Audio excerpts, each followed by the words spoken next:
Good afternoon, everybody. We're here at Mount Hawk for the fourth time, is it, Sway? Yeah. So hopefully everyone can hear this a little bit better. We've now got some very lovely microphones donated by a very lovely lady. So I want to say thank you to Carol for helping us make this happen. So here we are with Sway. I've got to know Sway quite well over the last few months. She's told me this story many times, but I'm going to ask her again. So Sway, tell me about yourself and how you got into skateboarding.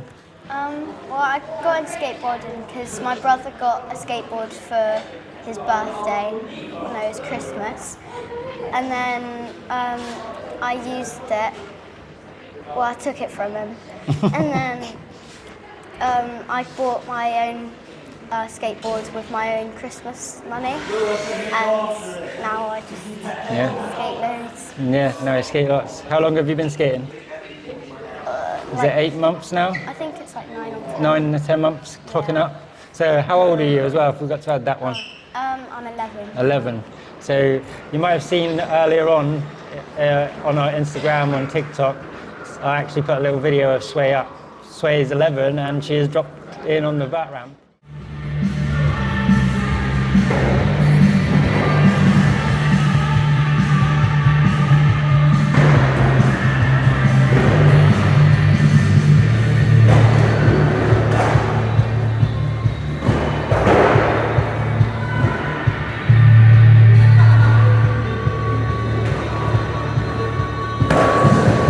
So she kind of thinks that she can't, but what does skateboarding teach you, Sway? Once you do it, you need to do it again and again and again, so you don't, well, you're not, so you're able to do it again, because now I can't drop that. No such word as can't, is there? You're just having a little break from that, aren't you? I'm sure you'll come back to do it another time. Yeah, hopefully. So what is it that you like about skateboarding? I just like how the skating community is very open, because everybody thinks that skaters are these teenage boys that with big baggy trousers skating around, and people think that skaters are quite rude and annoying, but I've noticed now that they're really nice, and I've got quite a few friends. Yeah. And it's quite a nice stress relieving sort of thing. Yeah. Where I can get out of school, and it's my head isn't clustered of all these thoughts of need to do this, need to do that. It's just a place you can be free of thoughts. Yeah, so one thing about skateboarding is when you're on the skateboard, you've got to really be concentrating on what you're doing and what's going on around you, isn't it? Yeah. So that kind of makes it hard then to start worrying about all those other things, doesn't it? Yeah. So you say your brother skates as well? Yeah. So is that a little bit of rivalry? Yeah, that's pretty much the whole reason why I did that, because my brother did it. Yeah. But he did it for holding someone's hand, Yeah. and I wanted to beat him. Yeah.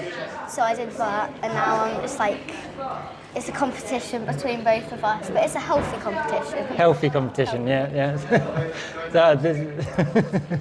So you got to have that with brothers and sisters. I've got 3 younger sisters, so I know what that rivalry is like. So you say skateboarding kind of helps with your friends, and the community. So what would you say to anyone that wanted to get into skateboarding, and why should they get into skateboarding? I think more people should get into skateboarding, definitely. And I think they should get into skateboarding because it's like a whole different world as soon as you step on the skateboard. Yeah. It's really, really nice, especially if you're always stressed and stuff. It's always it will surprise you, because you'll think, oh no, skateboarding, you're gonna hurt yourself, all this stuff. But it's just a lot of fun. Yeah. And I think it's good. Do you feel that anything from skateboarding, the lessons that you learn on your skateboard, do you feel any of them sort of transfer into life? Has that helped you in any way? Yeah, definitely. With learning a trick or something, it's keep going and do it again and again and again, because eventually you will get it. And it's nice to carry that on into your social life and school and all that. Yeah.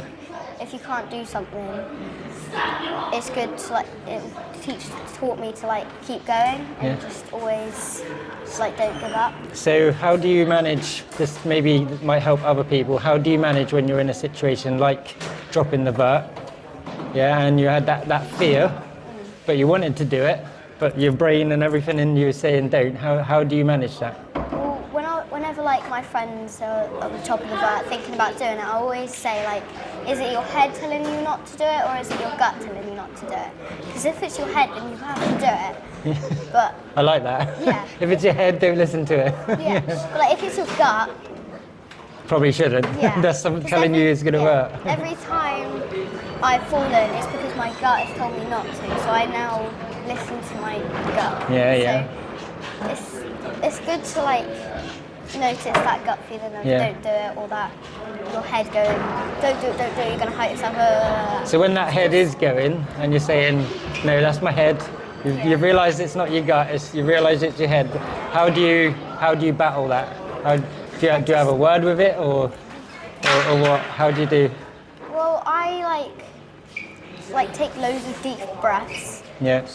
Once I was like on top of that, and it's like it was like 5 minutes where I was just breathing. I was just like going like But it's good to don't always think about it while you're up there. Yeah. Think about other things, like think about what you're gonna have for breakfast tomorrow and stuff like that. Yeah. Try and distract your mind. Yeah, one coach called Coach Frank. Yeah. He like when you're like looking at that, he'll tell you to go look at a wall. And then come back and then do it. Okay, And that works. Yeah. But it's shout out to Coach people. Frank. Yeah.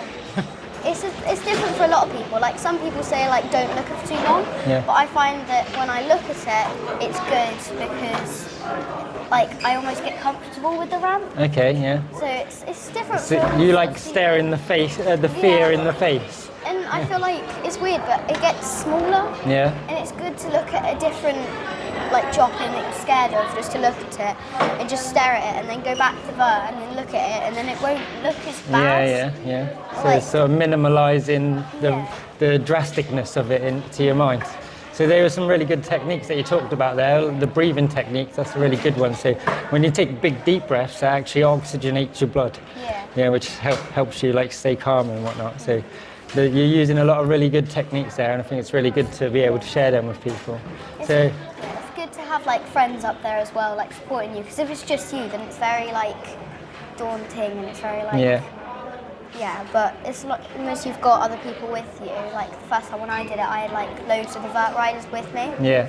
Like going, come on, Sway, you could do it, and just. So again, you're pointing out that is definitely more support than peer pressure. Definitely. Yeah. So I think some people, when they see a lot of people around someone trying to get them to do it, can kind of think, oh, you're pushing them into it, you know. But as you're saying, when you're in there, that's what you need, is that support of having those people around you, encouraging you. Yeah, there's definitely like a difference between peer pressure and like support. Yeah. Because as long as you want to do it, and other people are encouraging you, that is them supporting you. Yeah, that's it. Not peer pressure. Yeah, no one's kicking you down the vert, are they? No, like you say, it's just encouragement. Yeah. It's good that we've got all like these pads and stuff Yeah. now, because like my dad used to say, oh, back in my day it used to be like wearing pads wouldn't be cool and all that. But, like, now, I can vouch for your dad. Back in the day, wearing pads was not cool unless you was a vert rider. So, but now like we've got all these pads, and like now that people like will sit at an edge of the ramp and hold your hand and go down with you. Yeah. So, like you say, it's that highlight of the community of skateboarders. So, and the people that help you, are you surprised at the types of people that have helped you? Definitely. Yeah. Yeah, like I swear, I used to think that like vert riders would be royalty, I would be scared to talk to them. Yeah. So I think that there's these like special people that are dropping vert. Because they can fly. Yeah. Yeah. Pretty much. But now I talk to them, and because they don't tell you have to do it, they just go like do it if you really want to. Yeah. And they'll like tell you about how it's not as bad as you think it is. Yeah. So have you been shocked by the age groups of people that have helped you? Yeah. As I know from our last interview, which the audio wasn't very good on, that you mentioned that a lot of your friends in skateboarding are from your age and up to my age. Yeah, definitely. Yeah. there's all like there's the people that like ride bowl, and yeah, they're all like really nice. And like I've got friends that are like 50. I've got friends that are like younger than me. Yeah.